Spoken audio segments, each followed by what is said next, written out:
Cracking like a rifle shot over the dusty Wyoming town square, the auctioneer's heavy wooden gavel slammed down. Anna clutched her youngest child to her chest, her heart shattering as the opening bid for her 12-year-old son rang out. By the cruel laws of the territory, her dead husband's debts meant her family was about to be torn apart, sold off as indentured labor. A banker sneered, ready to take the boy, while a saloon owner eyed her daughter. But before the gavel could fall a second time, a massive, scarred man in buckskin stepped out of the wilderness shadows. He threw a heavy leather pouch of pure gold dust onto the auction block, his voice a low, terrifying rumble that froze the blood of every man present. "I'll take her, and every single one of her children."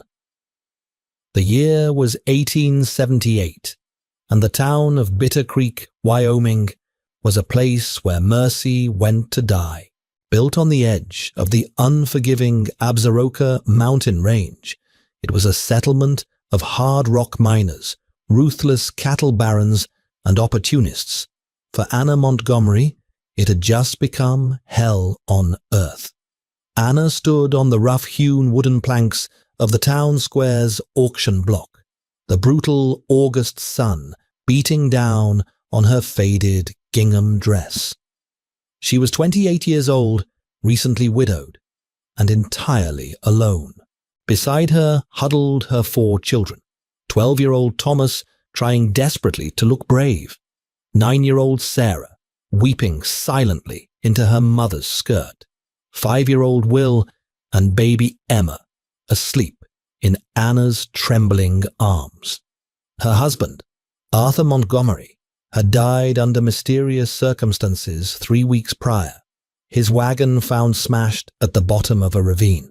But Arthur hadn't just left her a widow, he had left her buried beneath a mountain of debt owed to Bitter Creek's most powerful and corrupt figure, Mayor Josiah Higgins.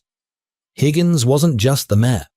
He owned the bank, the general store, and the corrupt sheriff who enforced his will. When Anna couldn't pay the exorbitant $1,500 Arthur supposedly owed, Higgins invoked an archaic, brutal, territorial law. The debt would be settled through indentured servitude, but Higgins had no use for a family unit. He intended to auction them off piecemeal. "Do I hear $50 for the oldest boy?" shouted the auctioneer, a sweaty, balding man named Cobb. "Look at the shoulders on him.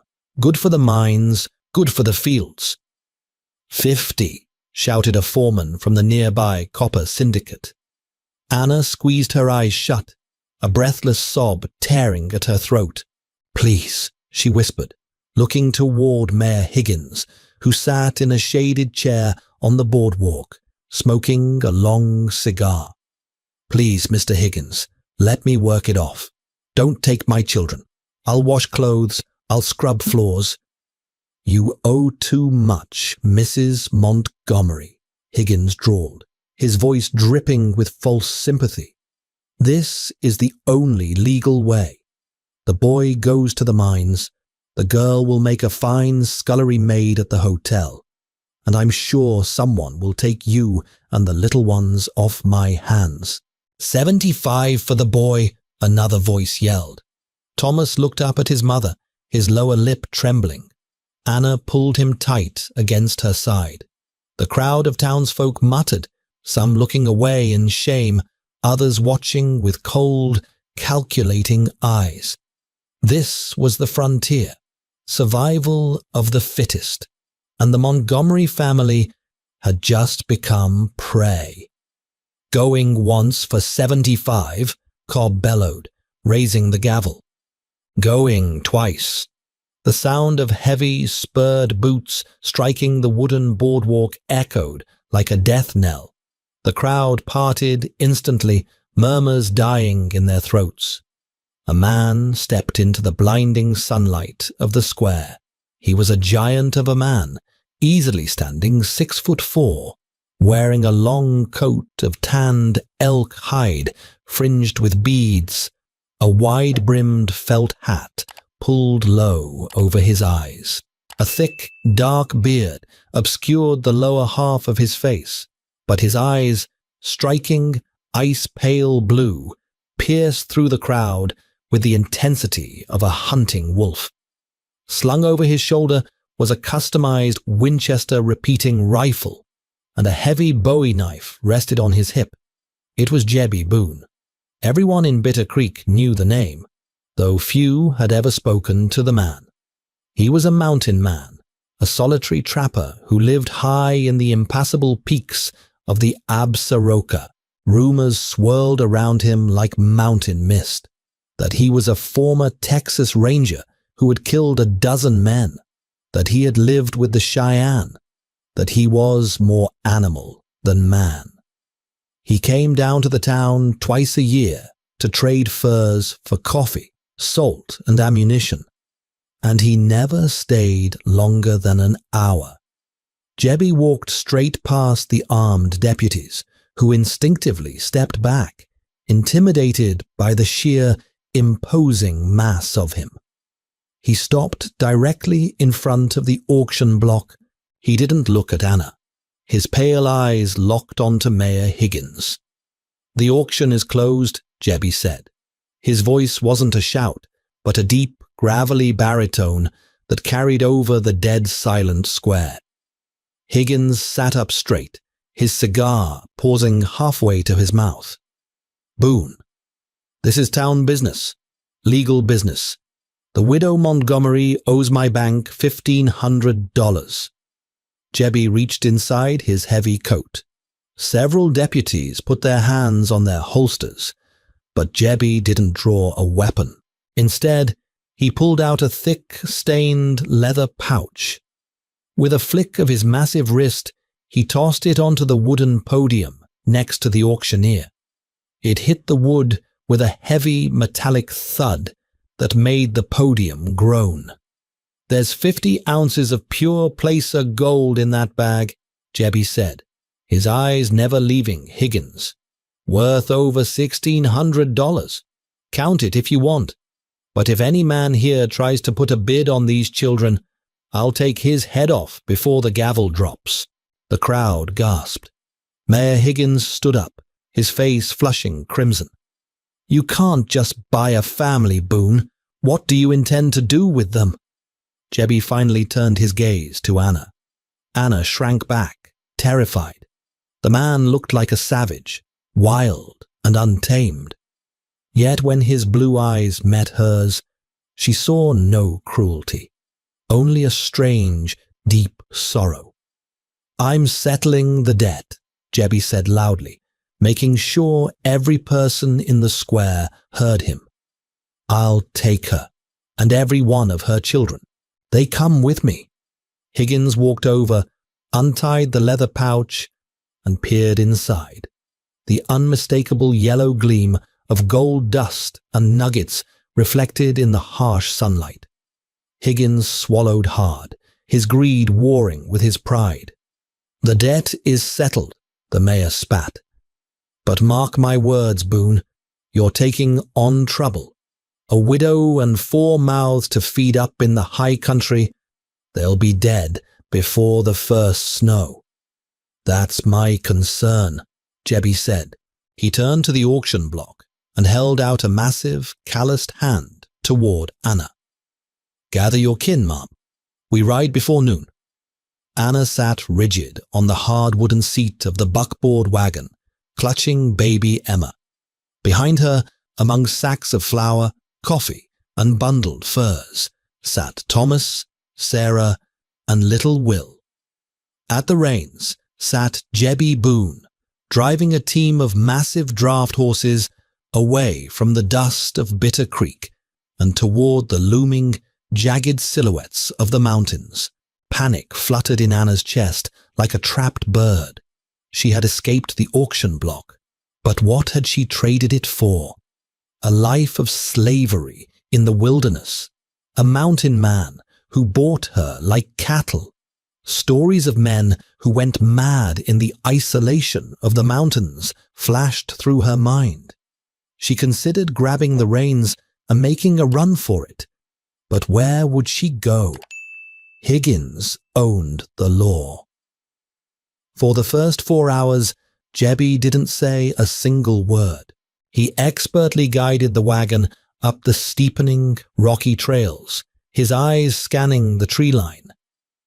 "Mr. Boone," Anna finally said, her voice shaking but determined. I need to know your intentions. If you expect me to be a wife to you, or if you plan to work my children to the bone to pay off that gold."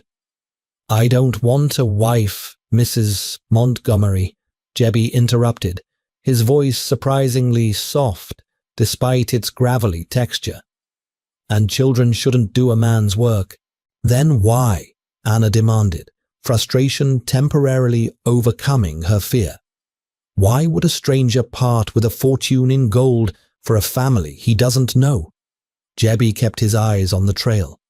"Your husband, Arthur, he was a good man." Anna blinked in shock. "You knew Arthur?" "We crossed paths," was all Jebby said, his jaw tightening beneath his beard. He snapped the reins, signaling an end to the conversation. As the sun began to dip behind the peaks, casting long purple shadows across the pine forests, they reached the crossing at Roaring Fork River. The water was running high and fast, swollen from late summer glacial melt. The roar of the rapids was deafening. Jebby halted the wagon. He climbed down, the water rushing around his tall boots, inspecting the treacherous ford. Anna watched him, her heart in her throat.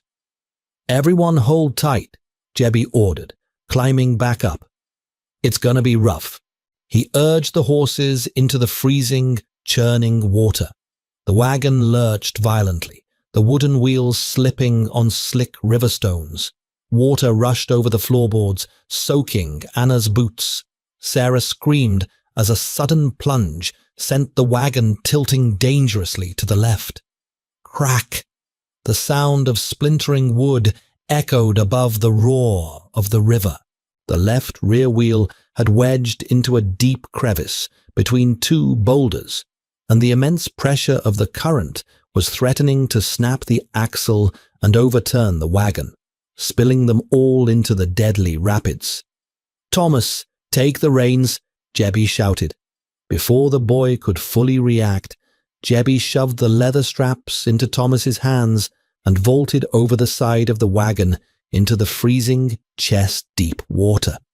Anna screamed his name, terrified he would be swept away. But Jebby didn't fall. He waded against the brutal current, his massive shoulders corded with muscle as he reached the rear of the wagon. He shoved his hands under the submerged axle. With a primal roar that rivaled the sound of the river, Jebby Boone leveraged his entire body weight, veins bulging on his neck, and hoisted the heavy oak wagon upward. "Pull, boy! Here!" Jebby yelled. Thomas, pale but resolute, slapped the reins. "Here!" The horses surged forward, and with Jebby lifting the trapped wheel free, the wagon lurched out of the crevice and scrambled up the muddy opposite bank, pulling to a safe stop. Anna gasped for air, looking back. Jebby trudged out of the water, soaked to the bone, water pouring from his beard and coat. He didn't look angry. He didn't curse. He simply walked over to the side of the wagon, checked on the wheel, and then looked at the children. He reached into his pocket and pulled out a small carved wooden bear, handing it to 5-year-old Will, who was crying. "River's just noisy, little man," Jebby said gently. "Nothing to be scared of." Anna watched him, astounded. The terrifying giant from the auction block was dripping wet, yet taking the time to comfort a terrified child. That night, they made camp in a sheltered grove of ancient pines. Jebby built a roaring fire and cooked thick slabs of cured venison and flatbread. He served the children first, ensuring they ate their fill before taking a single bite himself. As the children fell asleep beneath heavy bear fur blankets, Anna sat by the fire, watching Jebby oil his rifle. "Thank you," Anna said softly. "For today." At the river, Jebby paused, looking at her through the dancing flames. "The mountain don't care if you're a good person or a bad one, Mrs. Montgomery. It only cares if you're strong enough to survive it. I'm just making sure you folks survive." "You still haven't told me the truth," Anna pushed gently. $1,600 is a lifetime of wealth. You didn't give that up just because you crossed paths with my husband." Jebby stared into the fire for a long, heavy moment. He looked older than his years, haunted by ghosts Anna couldn't see. "Get some sleep, Anna," he said, using her first name for the first time. "We reach the cabin by noon tomorrow. Then I'll show you why I came for you." By midday the following afternoon, the wagon crested a steep ridge, and the dense forest suddenly gave way to a breathtaking clearing. Hidden in a high alpine valley, surrounded by towering, snow-capped peaks, sat Jebby's home. Anna had expected a crude, drafty shack. Instead, she gasped in awe. The cabin was a masterpiece of frontier engineering, built from massive, perfectly notched pine logs. It had a stone chimney, real glass in the windows, and a wide, sturdy porch. Nearby stood a secure smokehouse, a well-built barn, and a corral containing 3 mules and a milking cow. It wasn't just a trapper's camp. It was a fortress built to withstand the harshest winters and any unwanted visitors. "Welcome to Widow's Peak," Jebby said quietly, halting the horses. Over the next few days, a strange but peaceful routine settled over the cabin. To Anna's immense relief, Jebby was a man of total respect. He gave Anna and the children the large main bedroom, complete with feather mattresses, while he slept on a simple cot near the hearth. He spent his days chopping wood, hunting, and teaching Thomas how to track rabbits in the brush. Little Will trailed behind the giant man like a shadow, and even shy Sarah began to laugh again. But the mystery of Jebby Boone gnawed at Anna. Who was he, really?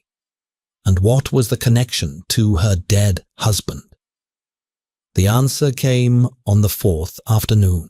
Jebby was out checking his perimeter traps, leaving Anna alone in the cabin to sweep the floors. As she moved a heavy oak chest near Jebby's cot to sweep behind it, the lid bumped open. Anna knew it was wrong to pry, but a glint of silver caught her eye. Sitting on top of a stack of folded maps and ledger books was a pocket watch. Anna's breath hitched.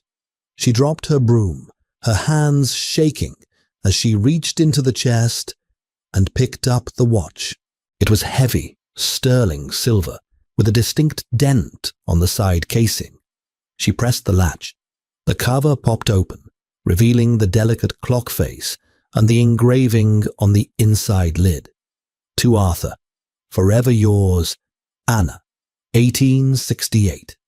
It was her husband's watch, the watch he had been wearing the day he died.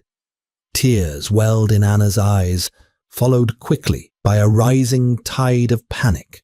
The sheriff had told her Arthur's body had been found stripped of valuables, likely robbed by highwaymen before the wagon crashed.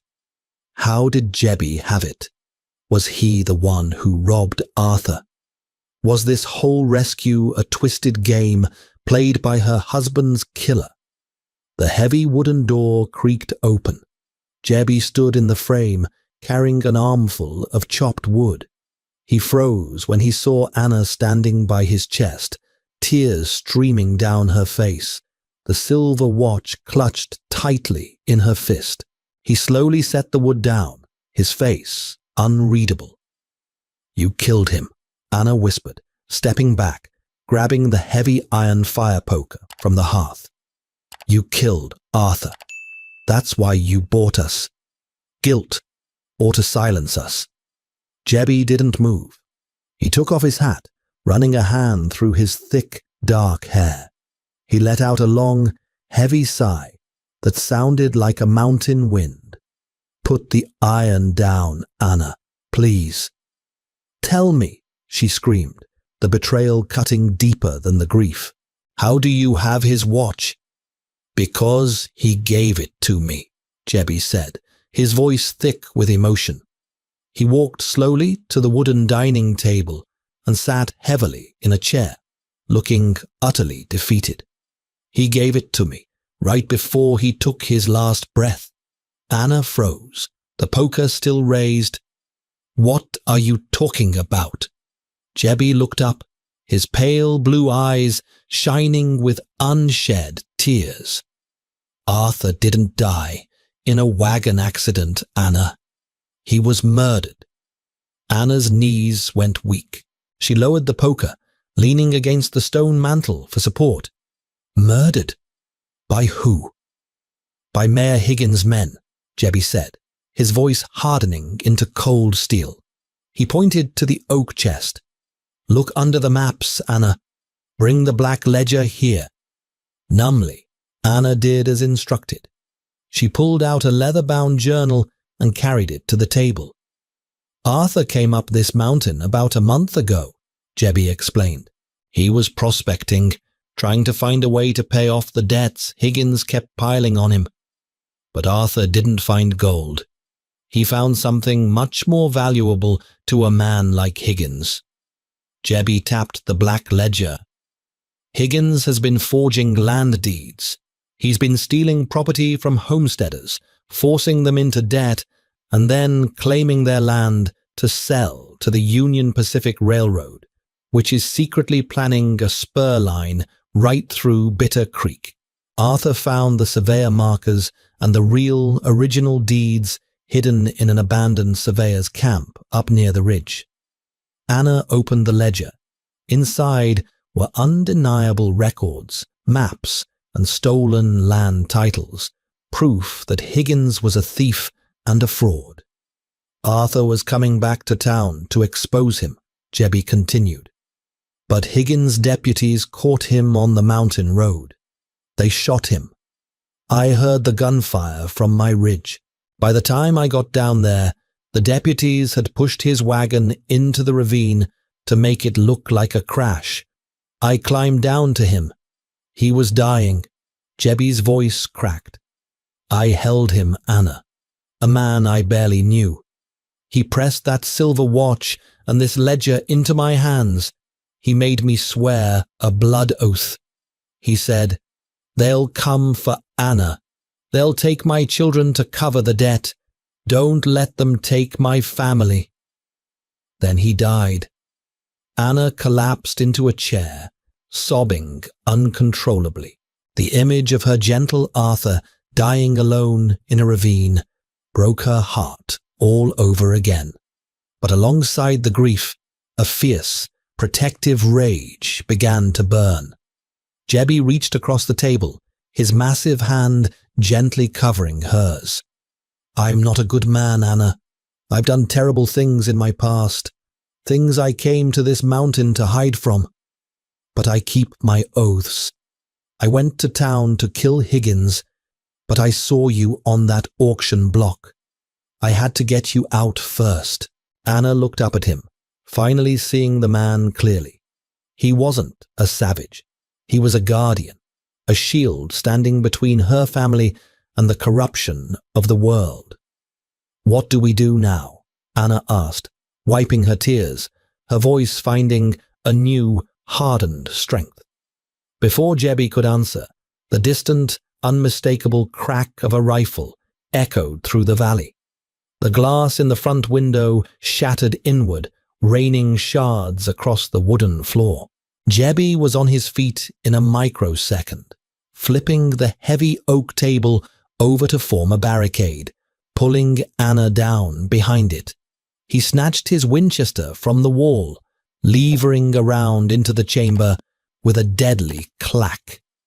"Higgins," Jebby growled, his eyes narrowing as he peered through the shattered window at the tree line below. He realized the gold I paid with was from the same stream where Arthur was killed. "He knows I have the ledger." Anna clutched Jebby's arm, terrified for her children, who were playing out back near the barn. "Stay down," Jebby commanded, the former Texas Ranger replacing the quiet mountain man. He looked at Anna, his ice blue eyes burning with a lethal fire. "They think they've come to hunt a trapper. They're about to find out why the Indians call me the Grizzly of the Absaroka." The sharp, concussive boom of a Sharp's buffalo rifle tore through the alpine air, shattering the momentary silence. A massive .50 caliber slug punched through the heavy oak door of the cabin, burying itself deep into the stone of the hearth, spraying Anna with a fine mist of pulverized rock. "To the cellar," Jebby roared, his voice cutting through the ringing in Anna's ears. He grabbed her by the waist, lifting her effortlessly, and tossed her behind the safety of the heavy iron cookstove. "My children," Anna screamed, her eyes wide with terror. "They're in the barn." Jebby's jaw clenched. He peered through a narrow gun port he had carved into the side of the window frame. Down at the edge of the tree line, about 200 yards away, he could see the muzzle flashes of at least 8 men. Mayor Josiah Higgins had brought his personal army of corrupt deputies and hired guns. "Stay down," Jebby commanded, his tone leaving no room for argument. He moved with a terrifying, fluid grace that belied his massive size. He snatched a bandolier of cartridges from a peg on the wall, slinging it over his broad chest. "I'm going to lay down cover fire. When I shout, you run out the back door, keep low behind the woodpile, and get to the barn. Lock them in the root cellar beneath the stalls." Anna nodded, her hands trembling as she pulled her shawl tight. The widow from Bitter Creek was gone. In her place was a mother fighting for her blood. "I'm ready." Jebby kicked away the overturned table and stepped right into the open frame of the shattered window. He didn't hide. He raised the Winchester 1873 repeating rifle to his shoulder and unleashed hell. The rifle barked, a rapid, relentless rhythm of fire and brass. Jebby pumped the lever so fast it was a blur. Crack, clack, crack, clack, crack. He wasn't just shooting blindly. He was aiming with the deadly precision of a seasoned Texas Ranger. A man behind a distant pine tree screamed and dropped his rifle, clutching a shattered shoulder. Another deputy, trying to flank through the tall grass, was thrown backward as Jebby's bullet caught him square in the chest. "Now, Anna, go!" Jebby bellowed. Anna scrambled up, throwing the heavy iron latch of the back door, and bolted into the sunlight. Bullets whipped past her, sounding like angry hornets. Dirt kicked up at her heels. She dove behind the massive stacks of chopped cordwood, gasping for air. Before sprinting the last 20 yards to the barn doors, she hauled them open, practically falling inside. "Thomas, Sarah," she screamed into the dusty, hay-scented gloom. "Ma," Thomas yelled, emerging from an empty horse stall, clutching little Will and dragging Sarah behind him.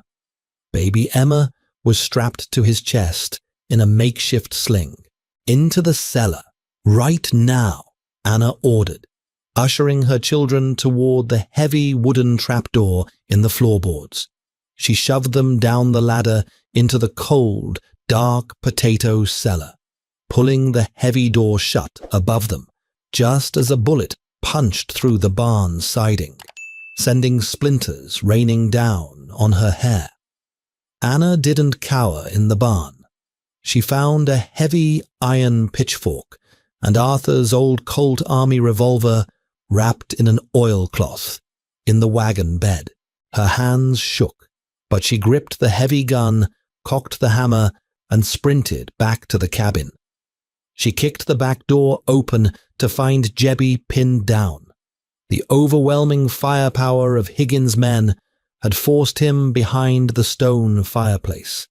The cabin was taking a beating. Bullets chewed the pine logs, shattering clay pots and ripping through the feather mattresses. "I told you to stay with them," Jebby yelled over the din, reloading his Winchester through the side gate with lightning speed. "I won't let you fight them alone," Anna fired back, sliding across the floor to join him behind the stone hearth. She held up the heavy Colt. "Arthur taught me how to shoot." Jebby looked at her, his icy blue eyes widening in surprise. Then a slow, grim smile broke through his thick beard. "Hold the left window. Don't shoot unless they cross the creek." For the next 2 hours, the siege of Widow's Peak dragged on into a brutal stalemate. Jebby's superior position and unparalleled marksmanship kept Higgins' men pinned in the trees, but the sheer numbers were against them. The air inside the cabin grew thick and choking with the acrid smell of burnt cordite. Suddenly, the gunfire from the tree line ceased. An eerie, ringing silence fell over the valley. "Hold your fire," a voice boomed from the trees. It was Mayor Higgins, using a tin-speaking trumpet. "Boone, you're putting up a hell of a fight for a dead man's wife, but I'm losing patience." Jebby didn't answer. He kept his rifle trained on the brush. "I know you have the ledger, Boone," Higgins shouted. "Toss it out the front door, and I'll let you live. You can keep the widow and her brats. Just give me the book." Anna looked at Jebby. The black ledger was sitting in the oak chest. It was the only thing keeping Higgins from stealing the entire valley and destroying countless lives. "He's lying," Anna whispered fiercely. "He'll kill us all the second he has it." "I know," Jebby murmured. He reached into his coat and pulled out Arthur's silver pocket watch, tracing the dented casing with his thumb. A man like Higgins doesn't leave loose ends. "Boone." Higgins' voice echoed again, this time laced with a venomous cruelty. "I see you locked the little ones in the barn. You got 2 minutes to toss that ledger out, or I'm sending men up the back drawer with coal oil. We'll burn the barn to the ground, with those kids inside." Anna's heart stopped. The blood drained from her face. "No," she gasped, dropping her revolver. "Jebby, no, my babies." Jebby's eyes turned entirely cold. The gentle mountain man vanished, replaced by an apex predator. He grabbed Anna's shoulders, his grip firm but grounding. "They are not going to burn that barn," Jebby said, his voice dropping to a terrifying, deadly whisper. "I made a vow to Arthur. I made a vow to you. Stay here. Bar the door." Before Anna could protest, Jebby moved to the rear of the cabin. He didn't go out the door. He pried up 3 loose floorboards beneath his cot, revealing a narrow, dark tunnel he had dug out years ago for exactly this kind of scenario. It led 50 yards up the rocky incline behind the cabin, completely out of sight from the front tree line. He slipped into the dark earth, leaving Anna alone with the silence, the ledger, and the terrifying weight The 2 minutes were up. Anna crouched by the shattered window, gripping the Colt revolver, her knuckles white. She watched the tree line, praying for a miracle. Down in the brush, Higgins signaled to 2 of his deputies, handing them heavy glass jugs, sloshing with yellow coal oil. "Burn it," Higgins sneered. "Smoke the bastard out." The 2 men began to sprint up the far right side of the clearing, using the tall alpine grass for cover, heading straight for the barn. Anna raised her revolver, tears blurring her vision, trying to get a bead on them. But they were too fast, and the distance was too great for a handgun. "God, please," she sobbed. Suddenly, a massive shape dropped from the rocky crag directly above the deputies. Jebby Boone landed with the crushing force of an avalanche. He didn't fire his rifle. He used it like a club, bringing the heavy wooden stock down on the first deputy's head with a sickening crack. The man dropped instantly. The second deputy fumbled for his pistol, but Jebby grabbed the man by the throat, hoisting him off his feet with one arm, and hurled him backward into a pine tree. The jug of coal oil shattered against the trunk, soaking the unconscious man. Higgins watched in horror from the safety of his rock outcropping. "Shoot him! Shoot him!" he screamed to his remaining men. But as the deputies turned their rifles toward Jebby, a new sound cut through the valley. It wasn't the crack of a rifle, but the thunderous, rhythmic drumming of dozens of horse hooves. Over the western ridge, a posse of 20 armed men crest the hill, riding hard. But these weren't Higgins' men. They wore matching dusters, and at the front rode a man with a gleaming silver star pinned to his lapel, holding a lever action rifle in the air. "Federal marshals," the lead rider bellowed. "Throw down your weapons, now!" It was none other than Charlie Siringo, the legendary operative for the Pinkerton National Detective Agency, temporarily deputized by the U.S. Marshals Service. For 6 months, Siringo had been secretly tracking a massive land fraud scheme tied to the Union Pacific Railroad expansion.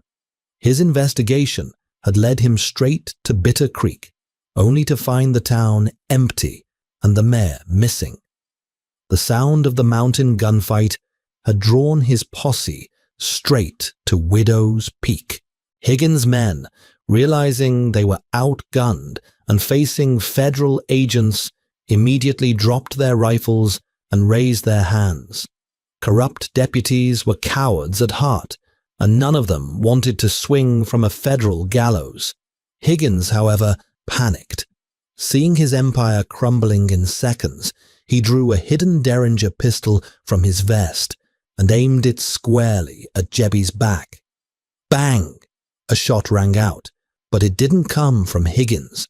Up in the cabin, Anna stood in the window frame, the smoke curling from the barrel of Arthur's Colt Army revolver.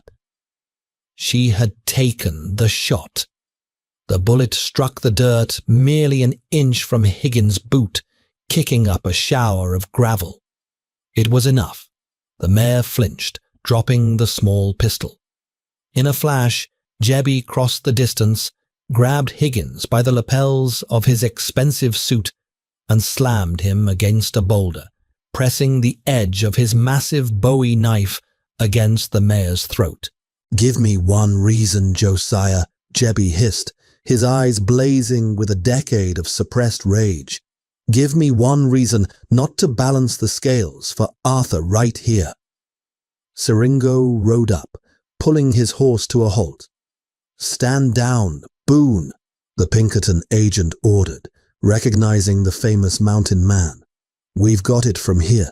We've been building a case on Higgins for months, but we lack the paper trail." Anna walked out of the cabin, her head held high, the heavy black ledger clutched to her chest. She marched straight past the surrendered deputies, straight past Siringo, and stopped in front of Jebi and the trembling mare. "He doesn't have a paper trail, Mr. Siringo," Anna said, her voice carrying the absolute authority of a woman who had survived the fire. "Because I do." She handed the black ledger to the Pinkerton detective. Siringo flipped through the pages, his eyes widening as he saw the forged deeds, the stolen property records, and the detailed bribes. "Well, I'll be damned," Siringo muttered, smiling grimly. "You just bought yourself a one-way ticket to a federal penitentiary, Higgins. Cuff him, boys." As the marshals dragged the kicking and screaming mare away, Jebi sheathed his knife. He looked at Anna, his massive chest heaving. He was covered in dirt, pine needles, and soot, but to Anna, he looked like a knight in tarnished armor. Anna ran to him, throwing her arms around his waist, burying her face in his broad chest. For a moment, Jebi stood stiff, unaccustomed to human touch. Then, slowly, heavily, his massive arms wrapped around her, pulling her close, resting his bearded chin on the top of her head. "You did it," Anna whispered into his coat. "You kept your promise." Later that evening, after Siringo and the posse had taken their prisoners back down the mountain, the valley returned to its peaceful silence. The broken window had been boarded up. The children, safe and oblivious to the true danger they had been in, were asleep in the large bed. Jebi sat on the porch, nursing a cup of black coffee, watching the moon rise over the jagged peaks of the Absaroka. Anna stepped out into the cool night air, wrapping a heavy wool blanket around her shoulders. She sat down next to him on the wooden steps. "Siringo said the ledger clears Arthur's debts," Anna said softly. "The bank has to return all the stolen money. We're wealthy, Jebi. The gold you gave Higgins will be returned to you by the courts." Jebi didn't look away from the moon. "Keep it. It was Arthur's claim anyway. You can take the kids, go back east, buy a fine house in Boston or Philadelphia. Give them a proper life." Anna looked at his rugged profile. She saw the deep loneliness etched into the lines around his eyes. She reached out, her small, soft hand covering his large, calloused one. "A proper life isn't a fine house in a crowded city," Anna said firmly. "A proper life is being somewhere you are safe, somewhere you are loved." Jebi finally turned to look at her, a profound vulnerability in his pale blue eyes. "Anna, I'm a wild man. I don't know how to be a father. I don't know how to be a husband." "You knew how to save us," Anna replied, a soft smile touching her lips. "You knew how to comfort little Will at the river. You knew how to honor my husband's dying wish. You know enough, Jebi Boone. The rest, we can learn together." She leaned in, resting her head against his shoulder. This time, Jebi didn't hesitate. He wrapped his arm around her, pulling her close against the mountain chill.